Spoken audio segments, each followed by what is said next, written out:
My prof, many things have changed. We are talking about population growth. 1970, Abuja was not there.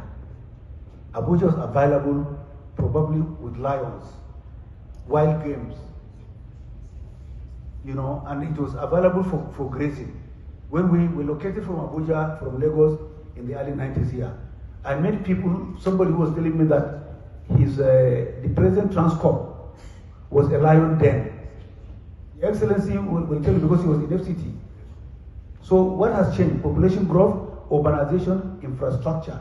You need roads, you need airports, you need schools, and they take up land. They take up land. And then large farms, like my own for instance, I'm sitting on 110 hectares in Kaduna. Only, it's not even sufficient for me because I can do more. But that means that I have taken away land from other small herders.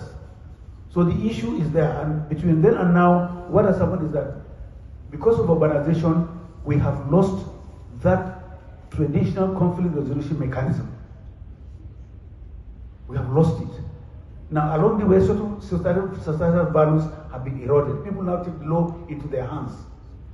When there's a clash between a farmer and a herder, if a farmer encroaches or a herder encroaches, people don't want to resort to the law.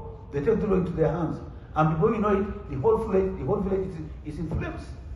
But I do know that traditional conflict mechanism, resolution mechanism, if it is instituted, and there's one state today in this country that has done that. I don't want to mention it here. You don't hear of any farmer herder clashes from that state. And simply because that mechanism has been restored, it is a model that today being adopted by other communities to make sure that we have social cohesion and social harmony. So, Dr. Hassan Sadiq, the security expert, is talking about baseline. Yeah, we have already established our baseline. And how are we going to be measured? In this transformation journey, we are looking at breed improvement. We are going to set up lighthouses, some oases where we are going to use 3 methodology to improve our breed: artificial insemination, embryo transfer, and natural servicing. These are the 3 known methods, and we are going to adopt the 3 to ensure that we start breed improvement. That is one. Number 2, you can also measure us in availability of vaccines. Like I've explained, we are working closely today with our livestock for higher productivity. Secondly, we'll also do a lot of capacity building for all actors along the value chains, so that they have the capacity to manage their own businesses as well, because the market is available. We are 250 million, and then there are, in fact, yesterday we met somebody who came to make a presentation from Lagos.